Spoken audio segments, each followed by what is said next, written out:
Marginalisation of media అని చెప్పాను కదా మీకు ఇందాక.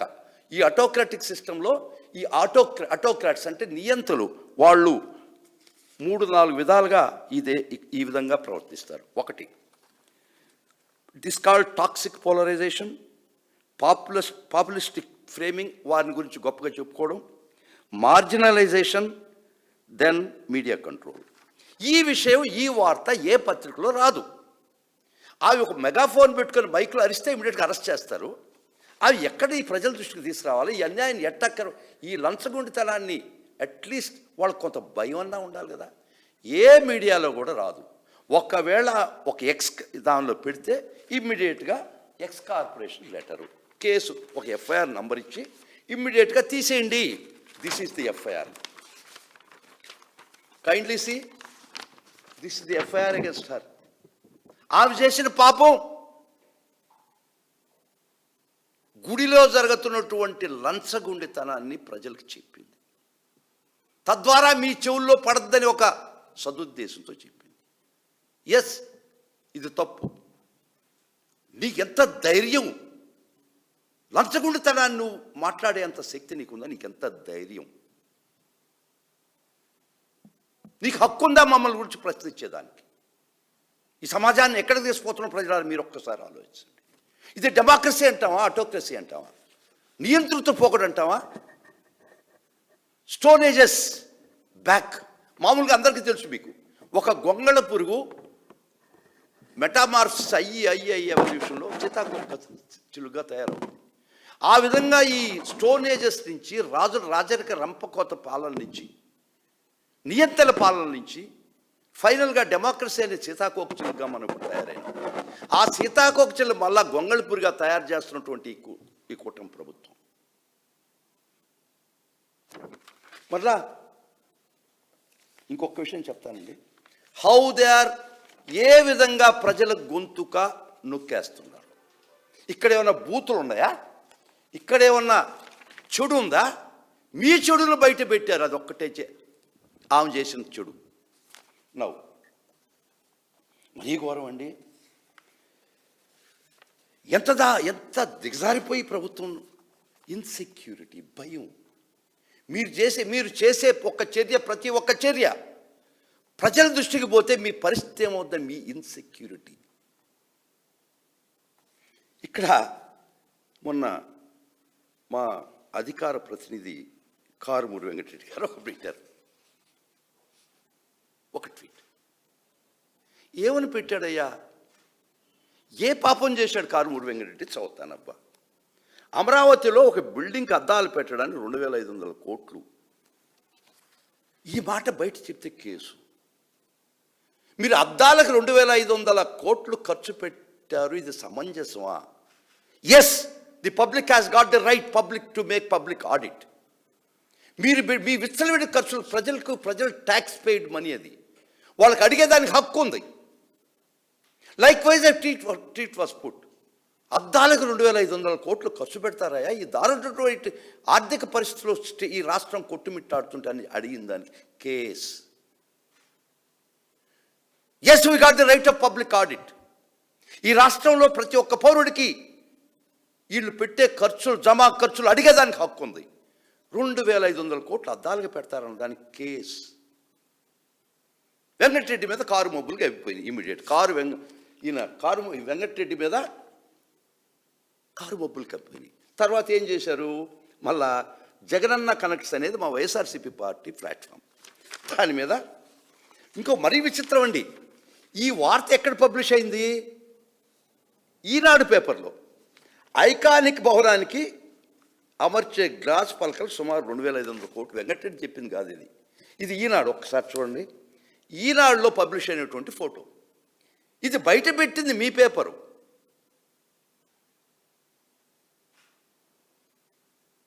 కానీ ఇటు బయట పెట్టారయ్యా 2500 కోట్ల ఈనాడులో ఇటు అవపడుతుంది ఏందయ్యా అన్నదానికి ఈయన మీద case. Kindly see, this had been publish. ఇది ఈనాడులో పబ్లిష్ అయినటువంటి ఫోటో. పాపం ఏంటంటే గాజు పలకలకు 2500 కోట్లు పెడతారు.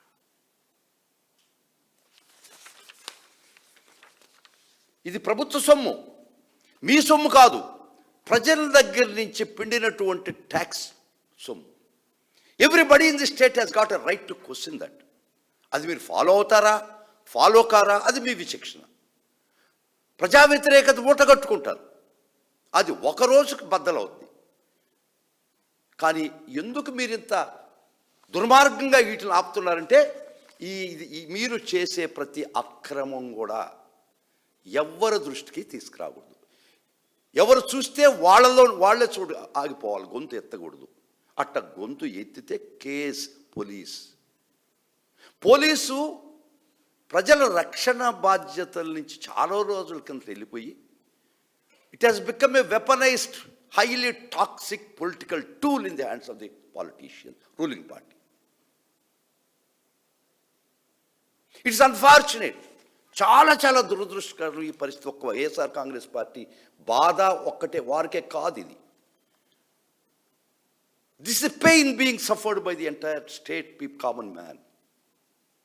ఇది ఒక్క వైఎస్ఆర్ కాంగ్రెస్ సంబంధించిన విషయం మాత్రమే కాదు, ప్రజల గుర్తుపెట్టుకోండి. ఇది మొత్తం రాష్ట్ర ప్రజల యొక్క గొంతు నొక్కే ప్రక్రియలో భాగం.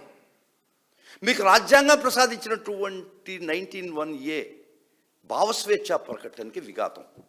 ఈ రాష్ట్రంలో రాజ్యాంగం అమలవుతుందా? 2 రాజ్యాంగాలు నాకు అనిపిస్తుంది. ఒకటి చంద్రబాబు రాజ్యాంగం, ఒకటి అంబేద్కర్ గారు రాసినటువంటి రాజ్యాంగం. మీరు ఏది అమలు చేస్తున్నారు? లేదు చెప్పండి.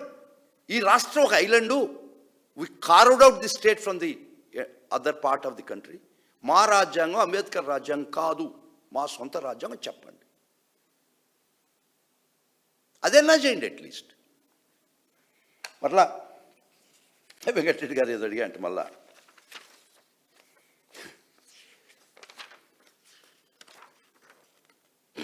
ఇది మరీ ఘోరం అండి. ఎవరో తన ఎక్స్ అకౌంట్లో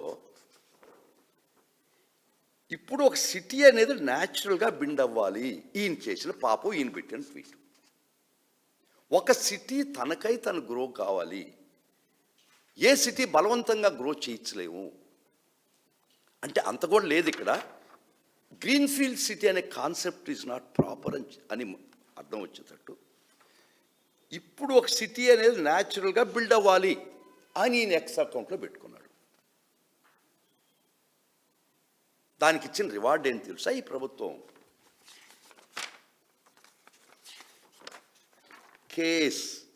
పోలీస్ కేస్. మళ్ళా ఎక్స్ అకౌంట్కి ఇన్స్పెక్టర్ మదనపల్లి అంటేనా ఎక్స్ కార్పొరేషన్కి ఇమ్మీడియట్గా మెయిల్ కేసులు పెట్టావు, ట్విట్టర్ అకౌంట్లోంచి తీసేయండి. ఆ పోస్టింగ్ ట్విట్టర్ అకౌంట్లోంచి తీసేయండి, లేదు ఆ ట్విట్టర్ అకౌంట్ బ్యాన్ చేయండి, లేదు ఆ ట్విట్టర్ అకౌంట్ సస్పెండ్ చేయండి. ఇది ఈ లేఖ సారాంశం.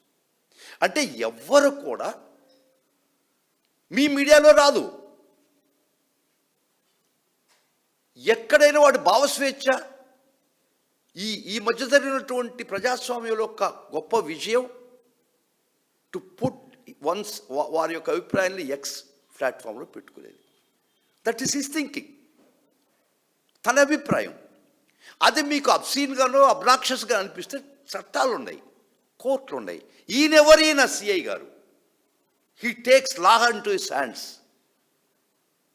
ఇది అబ్నాక్షసా లేకపోతే ఇది ఈ ట్వీటు అభ్యంతరకరమా? నువ్వెవరు నిర్ణయించేదానికి? ఇది కోర్టు వారు చేసే పని. కోర్టు వారు నిర్ణయించిన తర్వాత కావాలంటే ఈ ఎక్స్ అకౌంట్కి రాయండి. ప్రతి కేసులో కోర్టుకు సంబంధం లేదు, వీళ్ళే ఇన్స్పెక్టర్స్ రాస్తున్నారు. వీళ్ళకి ఇంకా ఇవన్నీ చూస్తుంటే ఈ రాష్ట్రము ఒక మ్యాగ్నిఫైయింగ్ లెన్స్ కింద ఉంది. ప్రతి ఒక్కరిని వాచ్ చేస్తున్నారా మీరు? ప్రతి ఒక్కరు ఈ భయంకరమైనటువంటి మీ సర్వైలెన్స్ను పెట్టారా ఈ రాష్ట్ర ప్రజల్ని? మీ ప్రతి ఒక్కరిని ఉక్కు పిడికల్లో బిగించుండారా? వాడు ఎవరో ఎక్స్ అకౌంట్లో పెట్టుకుంది ఈయనట్టు చూశాడు అంటే ప్రతి ఒక్క సామాన్య పౌరుడు ఈ రాష్ట్రంలో మీ సర్వైలెన్స్ కింద బ్రతుకుతున్నాడు భయంగా. I tell you one more. మరలా కారుమూరి వెంకటరెడ్డి గారు ఇంకొకటి ఏదో నవీన్ వైజాగ్ అని మా ఎక్స్ ప్లాట్ఫామ్లో పెట్టాడు. ఏం పెట్టాడయ్యా?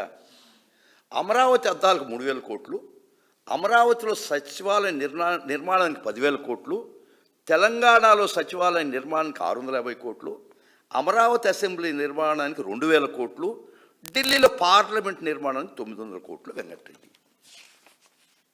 He made a social audit. He got the right to say that.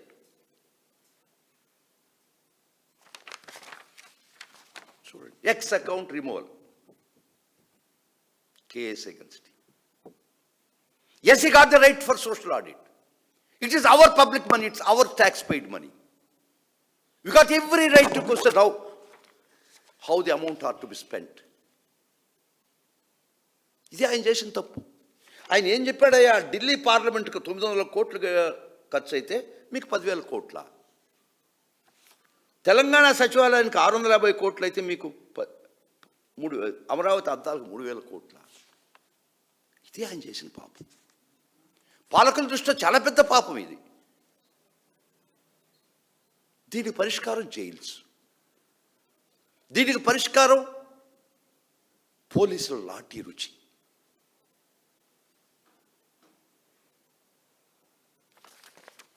I'll tell you one more thing. ఈ విధంగా మార్జినలైజేషన్, ఈ విధంగా